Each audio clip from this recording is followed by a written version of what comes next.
ஆன்மீக நண்பர்கள் அனைவருக்கும் வணக்கம். சித்தர் ஆட்சியமலை பேசுகிறேன். சித்தர் டிவி தமிழில் சித்தருடைய அருள் பெற எந்த நேரம் நம்ம வழிபட வேண்டும், அதை பற்றி நான் இந்த வீடியோவில் பேசுகிறேன். இந்த சித்தர் டிவி தமிழில் வந்து ஷேர் பண்ணுங்கள், கமெண்ட் பண்ணுங்கள், லைக் பண்ணுங்கள், சப்ஸ்கிரைப் பண்ணுங்கள். அனைவரும் ஷேர். அனுகிரகத்தை நம்ம எப்படி பெறுறது, அவருடைய அருள் எப்படி பெறுகிறது? 108 சித்தர்கள் இருக்கிறாங்க, 11 சித்தர்கள் இருக்கிறாங்க, புரியுதுங்களா? சரி, சித்தரை பற்றி வணங்குற நேர காலத்தில் இப்போ நான் சொல்ல போகிறேன் பாருங்கள். முதல்ல நம்மளை சுற்றி கருமவினைகள், நம்ம முன்னோர்கள் செய்த கருமவினைகள், தாத்தா பாட்டி அப்பா அம்மா அப்படிங்கிற கருமவினைகள்லாம் நம்ம தலையை சுற்றிக்கும். அப்புறம் நாம் செய்கிற சிறு சிறு தவறுகள்லாம் வந்து கருமவினையாக மாறுகிறது. அந்த கருமவினைகளை முதல்ல போக்கணும். எப்படி போக்குறது? பஞ்ச பட்சிகள் இருக்குது. எப்படி? காகம், கோழி, மயில் இறகு, பருந்தெல்லாம் இருக்கு இல்லையா? இதில் வந்து பஞ்ச பட்சி மிக முக்கியமானது காகம், கோழி. சரி, இப்போ என்ன பண்ணலாம்? ஏதாயாலும் உங்களால் முடிஞ்ச அளவுக்கு கோழி, குருவி, ஏதோ பஞ்சு பட்ச குருவிகளுக்காக இல்லைன்னா வந்து எறும்புகளுக்கு அரிசி வைப்பது, அரிசி இடித்து வைக்கணும். லைட்டாக அரிசி மாவு வைக்கிறது, அரிசி இடிப்பது, காக்காவுகளுக்கு சோறு வைக்கிறது. இது போல் எதனா பறவைங்களுக்கு எதனா நவதானியம் சிறுதானியங்கள் வாங்கி எந்த குருவிகளையும் வைக்கணும். இப்படி தொடர்ந்து செய்துன்னு வரணும். நீங்கள் செய்துட்டு 4:30 மணிக்கு ஏந்திருக்கணும். அது பிரம்ம முகூர்த்தம். 4:30 மணிக்கு எழுந்திரிச்சு நீங்கள் வீட்டில் முகத்தை கிளம்பிட்டு, யூரின்லாம் போயிட்டு வந்து முகத்தெல்லாம் கிளம்பிட்டு வந்து 6 மணிக்குள்ளே, 4 to 6 மணிக்குள்ளே. சில பேர் குளிக்க முடியாது, அதெல்லாம் எனக்கு தேவையில்லை. எழுந்திரிச்சு முகத்தை அலம்பிட்டு கையை முதல்ல 2 கை வரல இப்படி எழுந்திரிச்சு இந்த கை வரல இப்படி பாருங்கள், முகத்தை இப்படி பாருங்கள். கண்ணை ஊற்றிட்டு போய் ஒரு ஃபேஸ் வாஷ் பண்ணுங்கள், அப்போ கிளீனஸ் வரும். சப்பனம் போட்டுங்க, பத்மாசனம் போட்டுங்க. உட்காந்து வடக்கு நோக்கி, மேற்கு நோக்கி, கிழக்கு நோக்கி, ஏதோ ஒரு திசையில் நீங்கள் 4 to 6 மணிக்கு இல்லை ஒரு விளக்கு எடுத்துகிட்டு வந்து ஏற்றிக்கலாம். வாசப்படி, நம்மளோட வாசப்படி இருக்குல்ல, அதை உள்ளே இல்லை வெளியே எங்கன்னா வச்சுக்கலாம். ஏற்றிட்டு ஒரு 1/2 hour இல்லை 10 நிமிஷம் இல்லை ஒரு 5 நிமிஷம் கூட பண்ணிக்கலாம். நீங்கள் உங்களுக்கு இஷ்டமான சித்தர்களை, உங்களுக்கு இஷ்டமான தெய்வங்களை, இஷ்டமான முன்னோர்களை யாரை வணங்கினாலும் வருவாங்க. அப்போ முதல்ல உங்களுக்கு நான் முதல்ல சொன்னேன், தன்னுடைய கரும வினைகள் தீரணும், தன்னுடைய பாவ புண்ணியங்கள் தீர்க்கணும். தீர்த்துட்டு பகல் வேலையாக செய்யுங்க. புரியுதா? டெய்லி வீட்டாண்ட காகத்துக்கு சோறு வைக்கலாம். மைனா, குருவி, இந்த குருவிங்களாம் வந்து சிறுதானியம் வைக்கலாம். அரிசி, கம்பு, கேவுரு இதெல்லாம் போடலாம். அரிசி இடிச்சு கோலம் போடலாம். அரிசி இடிச்சு எறும்பு புத்துனா எறும்பு புத்தாண்டு அரிசி வைக்கலாம். வெல்லம் வைக்கலாம். வெள்ளத்தை வச்சிங்கன்னா எப்பேரோட மகா சக்தியும் வீட்டுக்கு வரும். அது வெள்ளத்தை எறும்பாண்ட வெள்ளமும் அந்த அரிசியும் கலந்து இடிச்சு அரிசி மாவும் வைக்கலாம்.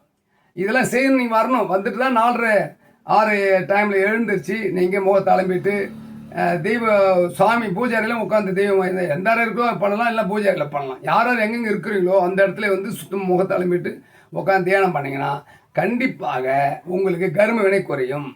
நம்ம கர்மா விட்டு வெளியேறும். இந்த பில்லு சுனியாவெல்லாம் வெளியேறும்.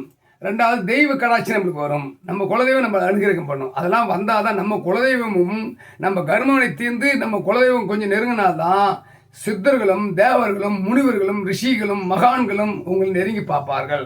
நீங்கள் வணங்குகின்ற கடவுளை பார்ப்பார்கள். எந்த 1000 கோயிலுக்கு நீ போனாலும் சரி கடவுளர்கள் பெறவே முடியாது. உன்னுடைய கர்ம வினைகள் தீராமல் நீ என்ன கர்ம ஒரு பத்திய முக்கியமாக சொல்ல, மீன்கள்லேருந்து நம்ம உருவானதாக பல லட்சாண்டுகள் முன்னாடி சொல்லியிருக்கிறாங்க. கடலில் மீன் இருக்குது, குளத்தில் மீன் இருக்குது, ஏரியில் மீன் இருக்குது. நிலம் உங்கள் வீட்டில் இருக்கிற கிணறுகள், யாருன்னா ஒரு விவசாய நிலங்கள், எங்கள் ஆறுகள் எங்கன்னா ஒரு 10 ரூபாய் பொறிகளில், ஒரு 5 ரூபாய் பொருட்களில் வாங்கி உங்கள் முன்னோர்கள் நினச்சின்னு, உங்கள் சித்தர்கள் நினச்சின்னு, என்ன தெய்வம் நீங்கள் வணங்குறீங்க நினச்சின்னு, பெருமாளை வணங்கலாம், சிவனை வணங்கலாம், முருகனை வணங்கலாம், என்ன தெய்வமாக அவங்கவுங்க புதிய கற்பனை சாமி வணங்கலாம், சாய்பாபா வணங்கலாம். எந்த தெய்வமும் சரி அந்த பொறிகள் எடுத்து அதை 3 தரம் அள்ளி கையை நிறைய அந்த தண்ணியில் போடுங்க. இப்போ கோவிலுக்கெல்லாம் நீ போங்க, அங்கே குளம் இருக்கும், அங்கே மீன்கள் இருக்கும். கண்டிப்பாக அவங்க கர்மவினை அதிகம் தீர்க்கக்கூடிய ஒரே சக்தி மீன்களுக்கு பொறி போடுறது தான். நீங்கள் யாரும் ஆய்வு பண்ணி பாருங்கள். அதெல்லாம் போட்டிங்கன்னா நம்மளுக்கு யாரும் எந்த தெய்வத்துக்கு ஒரு சித்தரெல்லாம் நெருங்கி கிட்ட வந்துடுவாங்க. அப்புறம் உங்களுக்கு தொழில் முன்னேற்றம் கிடைக்கும், உடல் ஆரோக்கியம் கிடைக்கும், எதிரிகள் விலைக்கு ஓடுவார்கள், நல்லவங்க கட்டவங்க யாரும் உங்களுக்கு மைண்டுக்கு தெரியும், எல்லாம் சிறப்பாக அமையும். ஆகவே நாம் சித்திரை வணங்கினா அதில் எப்படி கிடைக்கும், தெய்வங்களை வாங்கினா எப்படி அருள் கிடைக்கும். இப்போ நம்ம முன்னோர்கள் எப்படி வீட்டுக்கு வரதை பற்றி விளக்கமாக சொல்லிக்கிறேன். அந்த 4:30 முகூர்த்தம் சொல்லுவாங்க, சிறப்பான பிரம்ம முகூர்த்தம் சொல்கிறது. பொதுவாக அந்த கிழமை அந்த நேரத்தில் எழுந்திருக்கலாம். பல நாட்களில் எழுந்து முடிச்சு சார் வேலையாக இருக்குன்னு சொன்னால் வெள்ளிக்கிழமை எழுந்திருக்கலாம். மங்களவாரம், முருகப்பெருமானுக்கு ஒரு வாரம் செவ்வாய்க்கிழமை, அதை மங்களவாரம் சொல்லுவாங்க. கேரளா மலையாளத்தில் அநேக திருமணம்லாம் நடத்துவாங்க.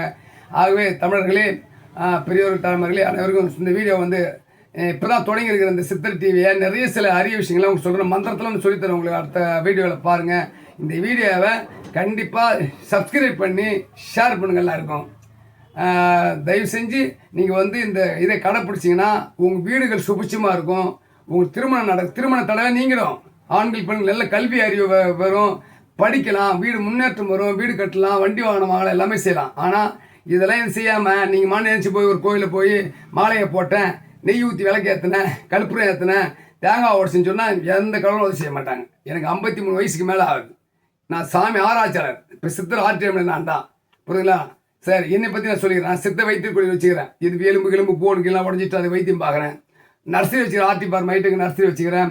அப்புறம் இந்த யூடியூப் வந்து ஓம் சித்தர் வைத்தியக்குழி அது பேர். பாருங்கள் நண்பர்களே, நாங்கள் வந்து விழுப்புரம் மாவட்டம் பக்கத்தில் திருக்கோயில் ரயில்வே ஸ்டேஷன் 2 கிலோமீட்டர் என் வீட்டிலேருந்து, இந்த Kandachipuram taluka. Villupuram bus stand main, Tiruvannamalai bus stand 35 kilometre, Villupuram bus stand 35 kilometre. சுற்றிலும் எனக்கு சாலை வசதி, என்னை பார்க்கலாம். என்னோட ஃபோனில் இது நம்பர் வைக்கிறேன், நீங்கள் மீன் சந்தேகத்தில் எனக்கு கேட்கலாம். 1 மணி நேரம் ஃபோன் போட்டு அழகாக கேட்கலாம். பாருங்கள், என்னுடைய சித்தர் TV.tamil போடணும். சித்தர் TV.tamil போட்டால் யூடியூப்பில் பேசிட்டு இருப்பேன். வணக்கம்.